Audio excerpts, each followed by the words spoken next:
evening. I'm Teresa Skubik, and this is Forum Daily for Friday, April 4th. U.S. markets suffered their steepest decline since 2020 as investors grapple with the threat that President Trump's new tariff plan will trigger global retaliation and hurt the economy. And today, shares have been hammered again after China retaliated against the U.S. by announcing 34% tariffs on U.S. goods. The S&P TSX Composite Index opened down more than 2.5%. In New York, the Dow Jones Industrial Average dropped 2.6%. The S&P 500 fell nearly 3%, and the Nasdaq opened down more than 3%.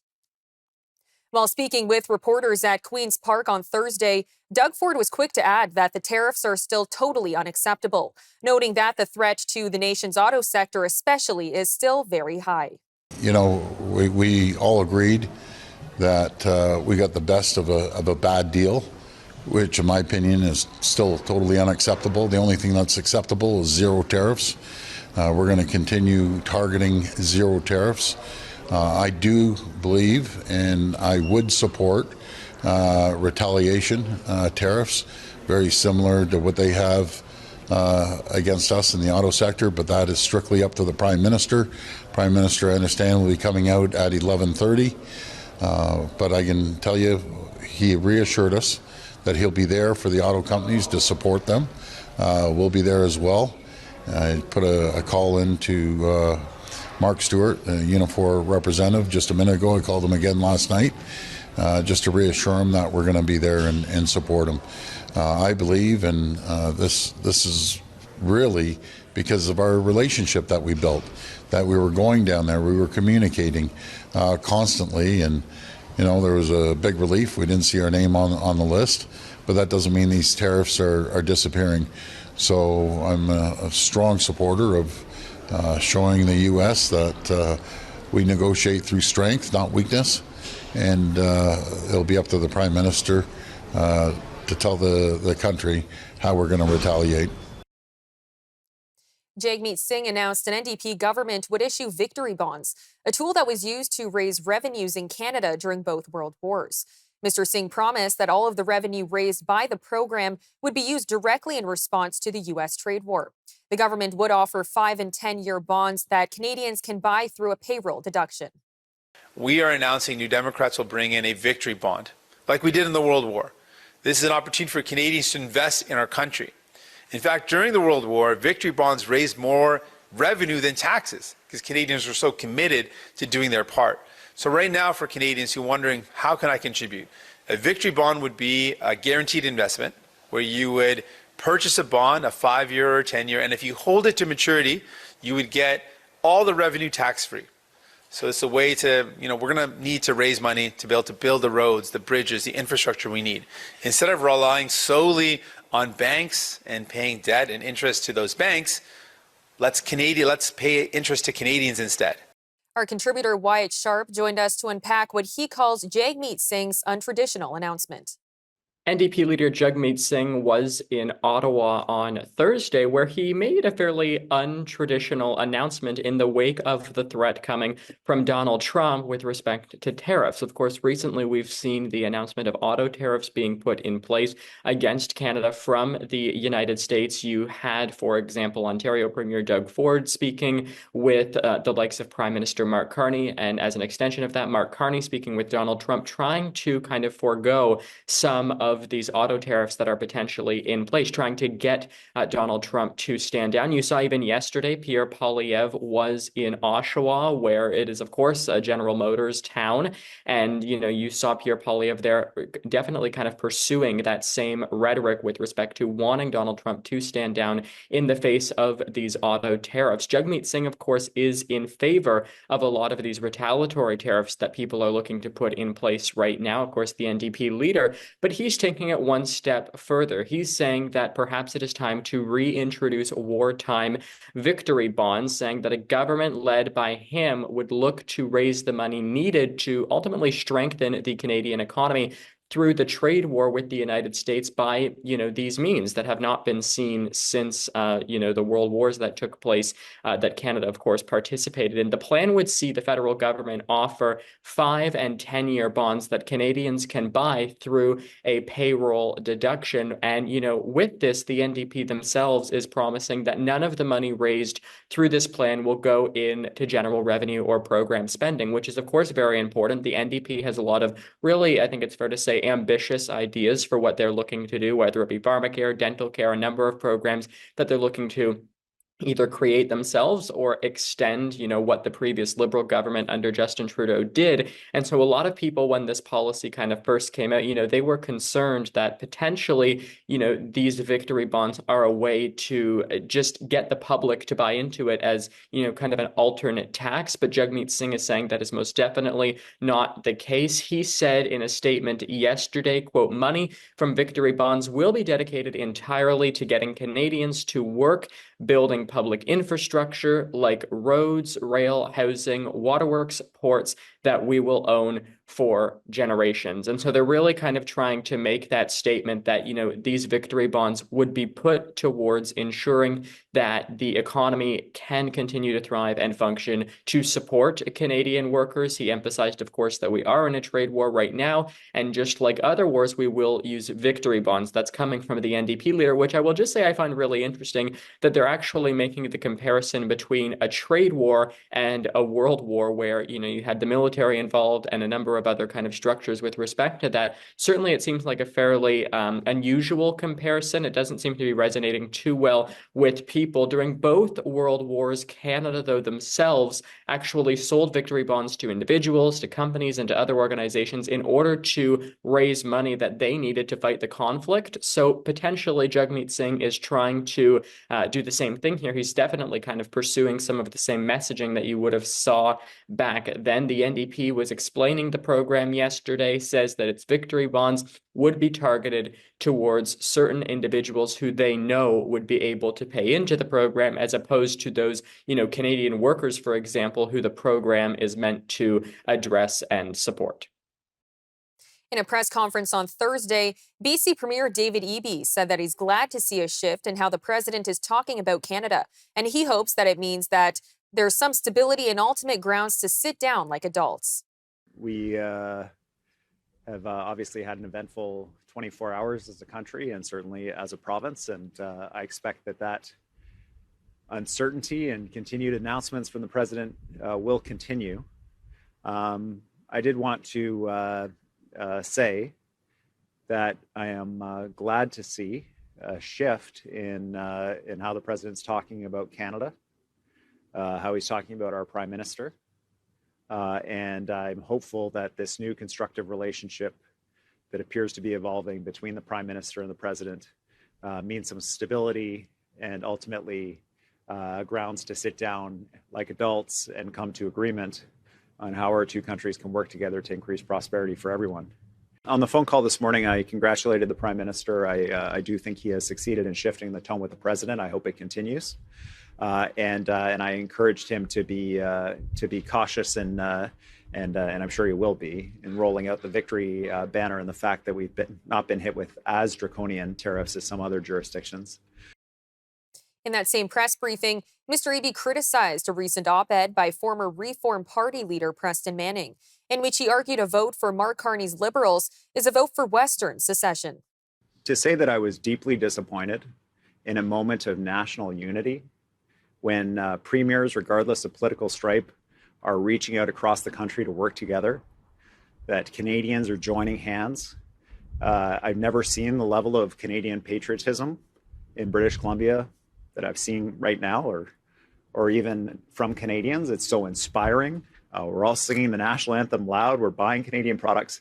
To have an op-ed at this moment that says that the path forward is to break up the country, which is what he said, is completely bizarre.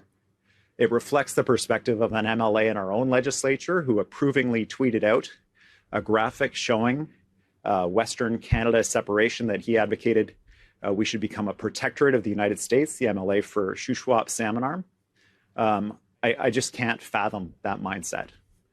in this moment where we're all coming together to try to rip the country apart, drive divisions. We need to stick together to be successful as Canadians. If we're going to stand on our own 2 feet, we got to stand together. And I hope that Mr. Manning reconsiders his reintroduction into Canadian political life with this particular proposal. I hope that MLA from Shuswap reconsiders his advocacy for us to become a protectorate of the United States. We're not Guam. We are a proud, amazing province.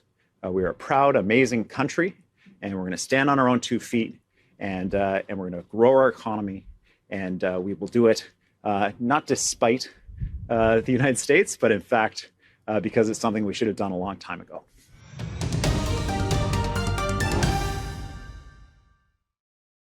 Conservative leader Pierre Poilievre promoted national unity and distanced himself from recent comments made by Preston Manning. Mr. Poilievre was asked during a campaign stop on Thursday if he agrees with Mr. Manning's provocative op-ed in the Globe and Mail this week. He replied, quote, "No, we need to unite the country." No, we need to unite the country. We need to bring all Canadians together in a spirit of common ground. Let's unite our nation, because after the lost Liberal decade of blocking resource jobs, driving $500 billion out of our economy to the U.S., taxing away our workers, and selling out our country, we can't give the Liberals a 4th term in power. What we need is a new Conservative government that will unite Canadians, unleash our resource production, cut taxes on our workers and entrepreneurs so that we can bring home our jobs and stand up to President Trump from a position of strength for a change. And this morning, Liberal leader Mark Carney weighed in on the op-ed, saying that he governs for all of Canada and called prominent Conservative Preston Manning's comments on Western independence dramatic. Well, a couple of things. I as you know, born in Northwest Territories, grew up in Alberta. I resolve to no one in terms of my understanding of the West, my connection to the West, and I'm part of a government that governs for all of the country and very much for the West. I think such dramatic comments are unhelpful at a time when Canadians are coming together, and that is the sense in the West as well. I would note the leader of the opposition encouraged greater unity. This is a time when we need to come together as a country. We are coming together as a country. What we're offering as the Liberal government is a positive plan, a plan of action that Canadians can rally behind. Manning said the push for secession is rooted in Alberta and Saskatchewan, provinces long angered by the Liberals' natural resource policies, but has the potential to spread to Manitoba, British Columbia, and the Territories. And in that same press briefing, Mark Carney announced that a Liberal government would boost funding for CBC Radio Canada by $150 million a year, which he said would modernize the public broadcaster's mandate and ensure, quote, a reliable Canadian public square in a sea of misinformation and disinformation. If elected, my government will take action to enshrine and protect and strengthen CBC Radio Canada for generations to come. We will modernize the mandate of our public broadcaster. We will give it the resources it needs to fulfill its renewed mission and ensure that its future is guided by all Canadians and not subject to the whims of a small group of people led by ideology. When it comes to this most important of Canadian institutions, all Canadians should have their say, not just a small group. We will not only increase CBC Radio Canada's funding by $150 million, but we will also make this funding statutory, meaning that Parliament as a whole will need to approve any future changes to its funding, not just the Cabinet.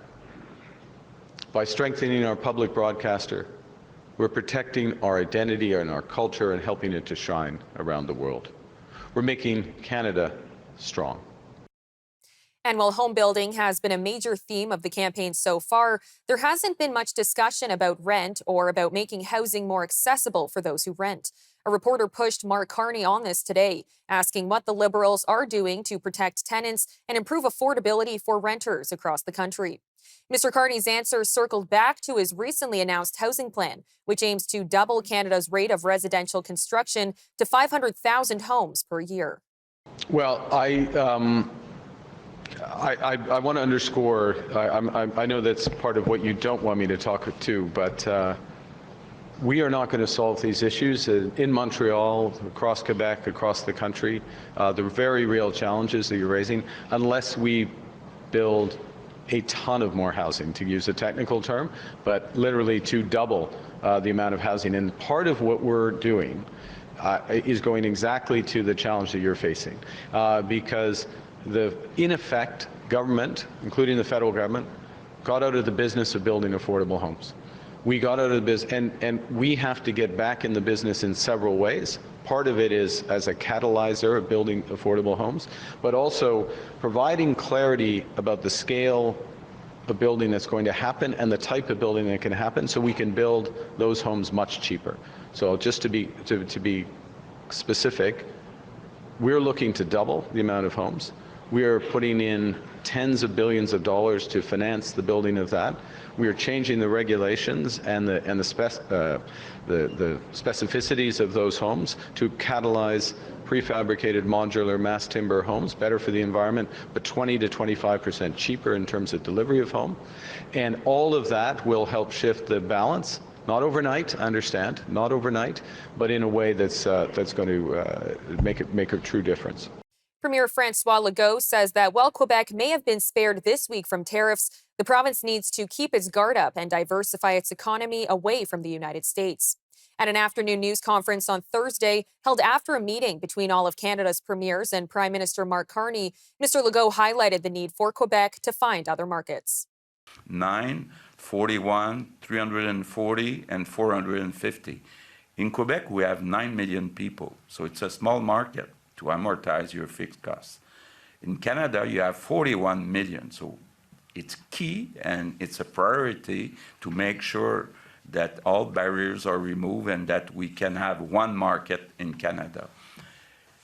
After that, 340, it's the US market. So what we see right now is in certain sectors, we may lose access to this huge market. So we have Europe with 450 million people. I was in Germany for the last few days, and we have the same values, same priorities. They want to protect democracy. They want to protect environment. They want to develop the green economy. So there's huge possibility. And on top of that, you have all defense. They want to invest 800 billion euros in defense, and we can make aircraft. So we are in a good position to increase, and we have to put that as a priority, increase our exportations to Europe. The Yukon government says it's ending rebates for all Tesla products as it targets companies associated with tech entrepreneur Elon Musk, who is also a senior advisor to Donald Trump. A statement from the premier says that the moves are in response to the latest round of tariffs imposed by the United States, which he says continue to destabilize global markets and leave Yukoners uneasy about their future. The statement says that the government is also reviewing satellite internet accounts with Mr. Musk's Starlink company and canceling accounts that are not required for business progression or emergency response. The Yukon government is also ending its account on X, the social media site owned by Mr. Musk, saying residents will be able to get information elsewhere. Statistics Canada said on Friday that the economy shed 33,000 jobs in March, the biggest loss since January 2022, while the unemployment rate ticked slightly higher. The agency said the unemployment rate for March rose to 6.7%, compared with 6.6% in February. The hit came amid increased uncertainty caused by U.S. tariffs that have threatened economic growth. The job losses reversed some of the gains made at the end of last year and into January. The overall decrease came at 62,000 full-time jobs were lost in March, partly offset by a gain in part-time employment. Canadians are now facing updated travel advisories to the world's two largest economies, after Ottawa warned travelers who stay in the United States for more than 30 days to make sure they register as required. The advisory for the United States follows another update for travel to China, where Canadians with dual citizenship have been warned to use Canadian credentials when presenting to Chinese authorities. The latest travel advisory to the United States said, quote, Canadians and other foreign nationals visiting the United States for periods longer than 30 days must be registered with the United States government. Canadian apparel companies, including Aritzia and Lululemon, saw their stock prices slide on Thursday as investors reacted to the sweeping new tariffs announced on Wednesday. Aritzia saw the biggest loss on the TSX, with shares down more than 20%, while Lululemon shares were down almost 10% on the Nasdaq. A spike in retail theft in what the city of Vancouver says is led by organized crime and repeated offenders has prompted the launch of a retail security task force. Vancouver's council passed a motion creating the initiative aimed at curbing the thefts and improving safety for businesses and their employees. Mayor Ken Sims said that the task force is aimed at tackling retail theft, which is hurting communities across the city. The statement said that there are almost 7,700 shoplifting incidents in the city last year, an 11.7% increase from the year before.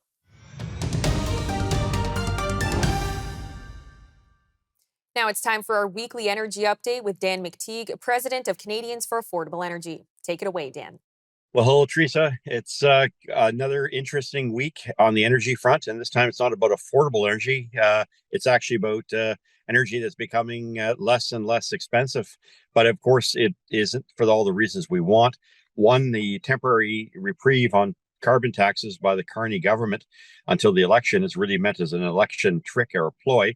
We have every expectation that they will reapply that 20 cents a liter that you saved earlier this week.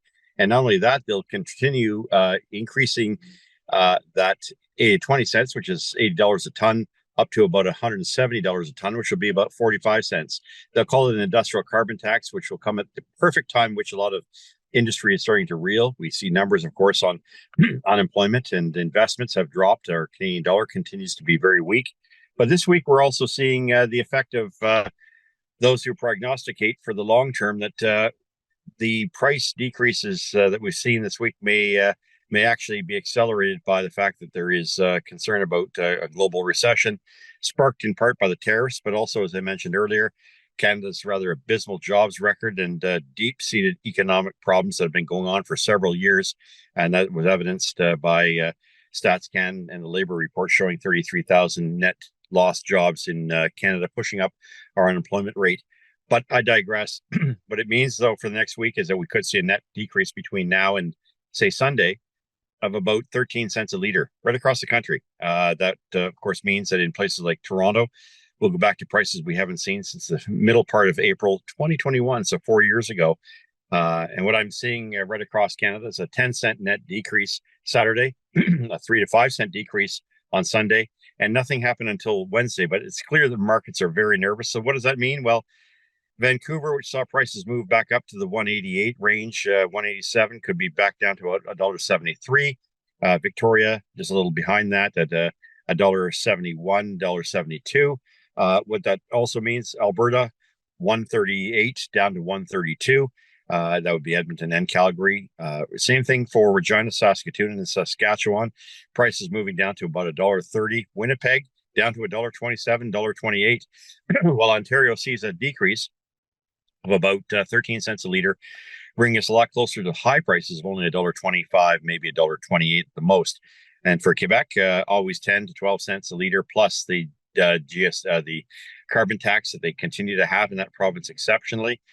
They should be in the $1.54, $1.53 range, a full 25 cents a liter above Ontario, and neighboring provinces to the Atlantic won't see much.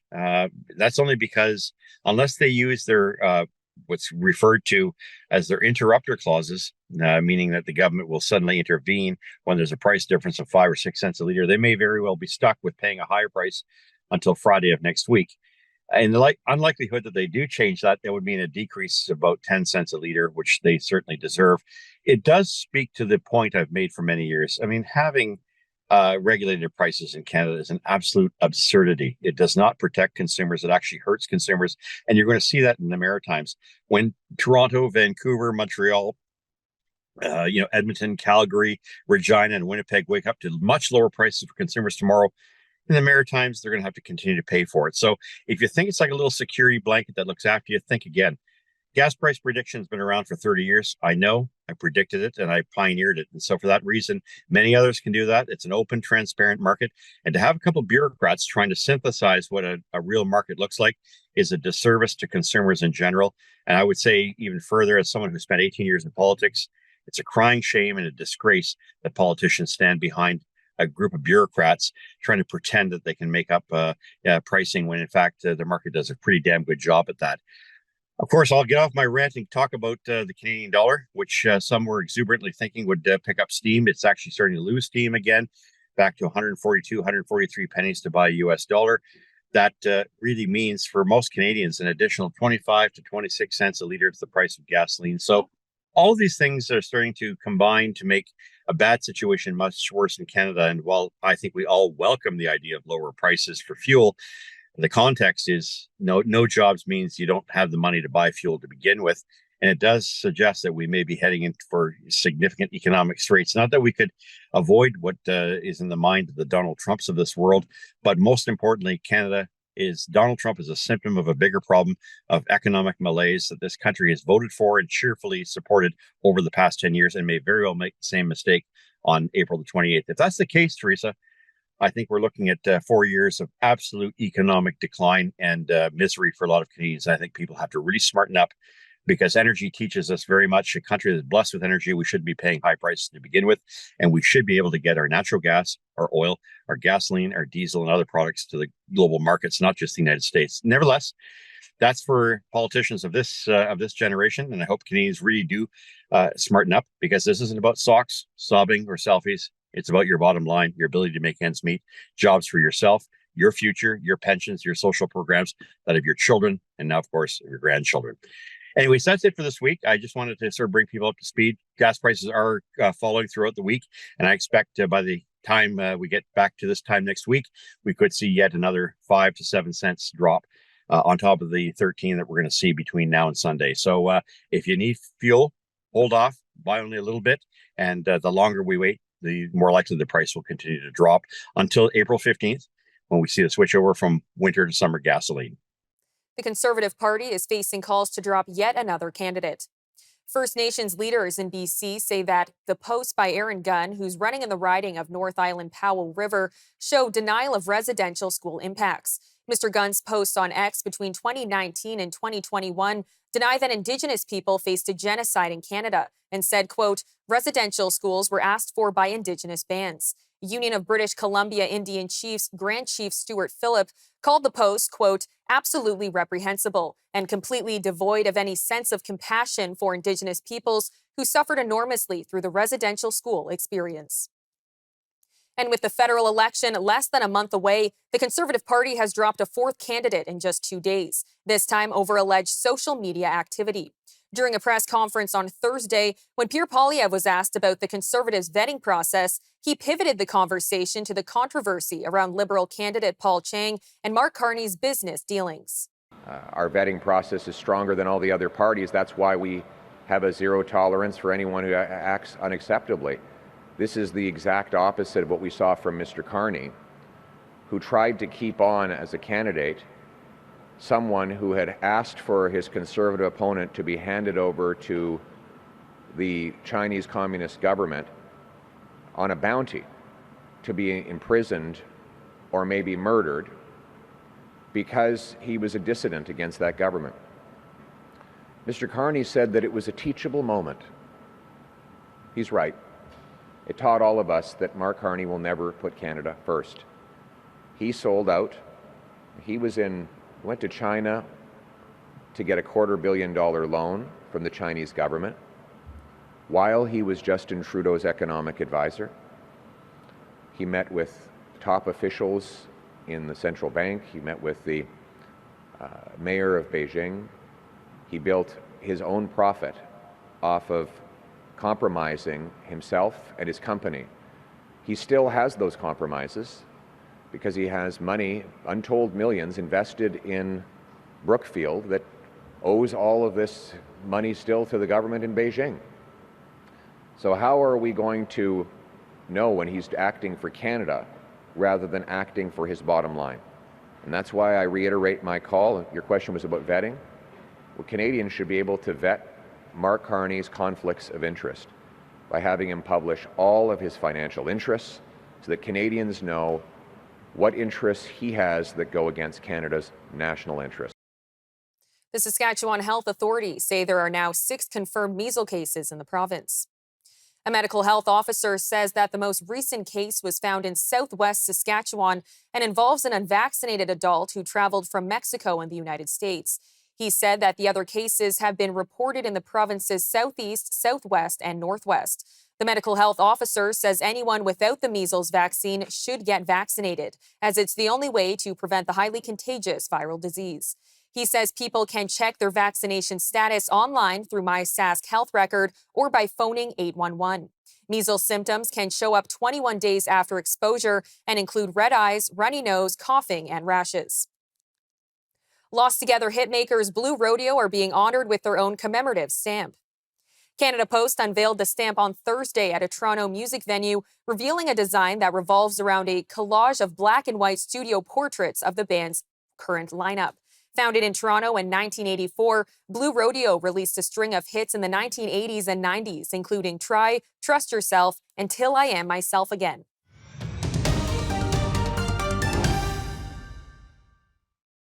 A new study has found that people spending time looking at a screen in bed are more likely to lose sleep.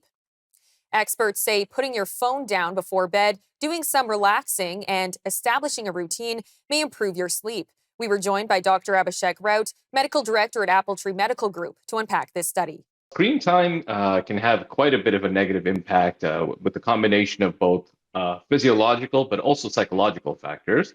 I think the big issue here that we see with smartphones, tablets, and TVs is they emit this blue light that mimics daylight. So this exposure can suppress the production of melatonin, which is our hormone responsible for signaling your body that it's time to sleep.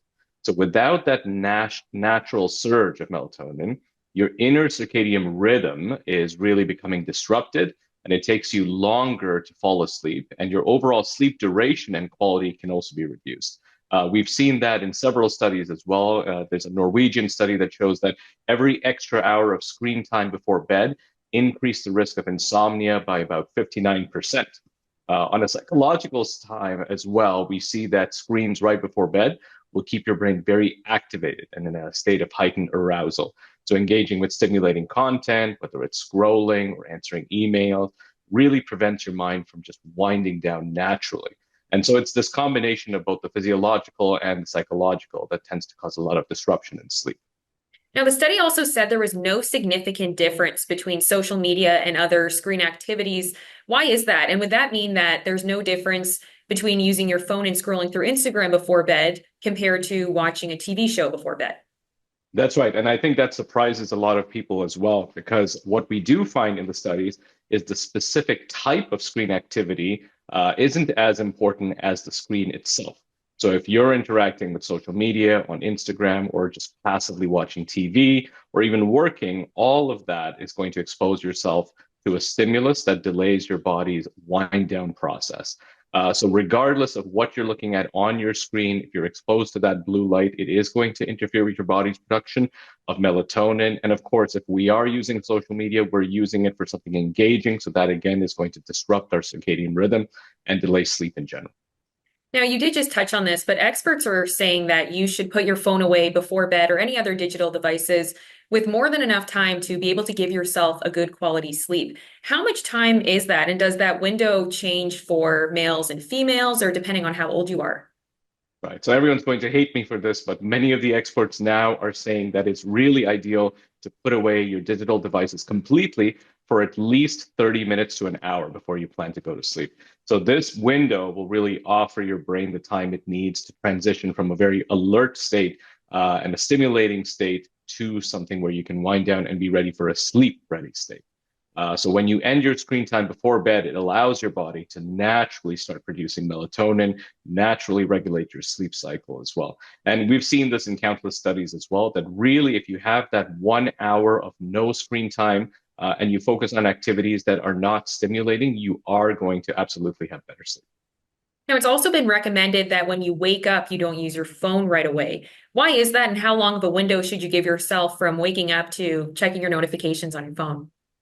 So this is very interesting. So when you wake up, our body actually does a very similar process where it's naturally transitioning from a state of sleep to one of alertness. And that's a very gradual process. It's not an immediate process. So if you use your phone immediately afterwards, it can really interrupt this gentle transition. And it starts forcing your body to recognize that when I'm alert, I have to be on focus all the time. And this can cause a lot of problems as well, not only with melatonin regulation, but more importantly, it puts your brain into a state of overstimulation right in the morning. That's going to kick a lot of stress hormones into play, stress hormones like cortisol, which already is something that we want to minimize. So instead of a calm, gradual activation, using screens right away is a very jarring activation, which can certainly increase stress over time. Now, experts have also suggested that you should sleep with your phone at least 3 feet away from you. Why is it so important that people aren't falling asleep with their phone in their bed? And how negative of an impact can having a phone that close to you have on your health? I think that's a very good question. I think what we've seen in studies that having your phone just close to you means you are a little bit more alert in general. You're thinking you might see some notifications, or you're ready to answer calls or texts. If you put your phone 3 feet away from you, there's a general understanding, at least in yourself, that you're not going to be able to do that, or you're not going to be doing that at all. So you're not going to hear the notifications, you're not going to hear the calls. And so it allows you to actually remain a lot more calm and prepares you for sleep. So these studies that are showing keeping the phone at a distance is actually very, very correct and helpful, because it will create a pattern that you can rest quite quickly and come to a deeper sleep state quickly. In Serbia, what began as a protest against governmental corruption in November has evolved into a larger movement calling for the resignation of the president. The initial spark for the protests was the tragic collapse of a roof at a train station. Columnist Adam Zivo took to the streets of Belgrade to interview protesters about what they're hoping to achieve. Student-led anti-government protests continue to rage throughout Serbia, with blockades and demonstrations now occurring almost daily.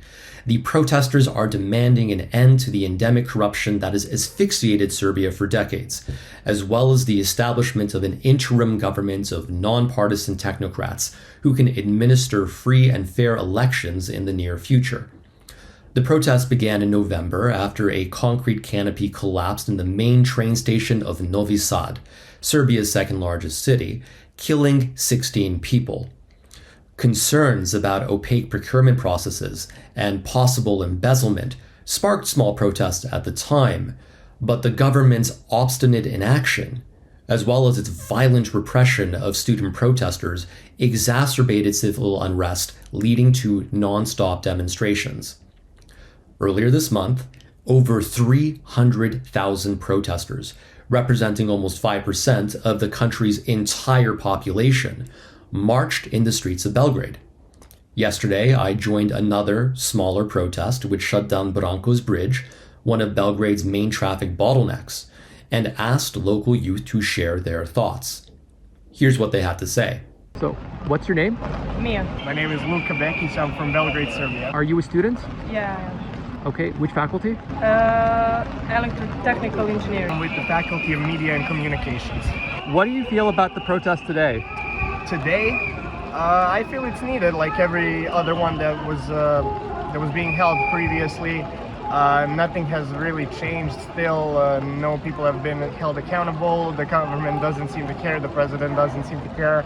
But I feel like we're doing something. I feel like we're close to getting something done.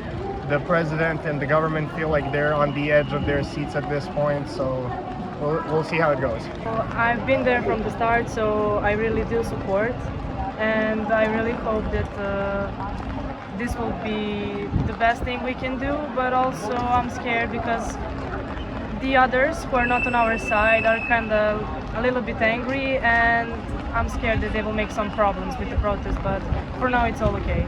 How have the protests evolved from your perspective over the past few months? How is it different today than how it was, let's say, in January or back in November? I feel like at some point we felt like we were at the peak of what was going to happen. And then like there was like a down moment where it kind of felt like everything was dying down and assumed that we were going to be over. But now again, it feels like people are more than ever maybe interested in it and are trying to make a difference. What changes would you like to see in the country going forward? We were all looking just for ourselves, and since the protest began, everybody's looking for each other, and I think that's a great change for the start, but also the things we wrote, like what we want from these protests, I think that they're also really important, so I hope that they will find time. Why do you think interest in the protest revived after a period of slowing down? I feel like a big part was the sound cannon thing that happened, or didn't happen, depending on who you ask. But that was a big thing, and the entire protest in Belgrade on the 15th, like that was the biggest one. And obviously it's the capital, so people are gonna swarm in to be here. How does it make you feel as a student protester when you see state media making claims like insulting the student protesters, saying that they're paid by the West, saying that they're just rich? I feel really bad about that because that's not true. But also we got used to it, so we are just ignoring that for now because we can't change what people are talking. Everybody has like a right to think what they want, but in the end of the day, we know what we are fighting for, so it doesn't really matter. Most of them don't really cover them. If they do, they don't cover them well. They cover them from a very biased point of view. What message would you like to give to the world about these protests? We all want the country we deserve. We don't want anything that's impossible, for real. And we are all coming in peace. We all want the peace, which is, I think, the main thing. So yeah, I think that people should look on the internet what exactly we are looking for and see that all the things we are looking for and asking for are really like real and can be done just if you have the clear mind. That's it. These are the thoughts of Serbia's youth who've taken to the streets to advocate for a better future free from corruption. I'm Adam Zivo, reporting live from Belgrade. I'm Teresa Skupik, and that'll do it for your look at national and international news for today. Good night, Canada.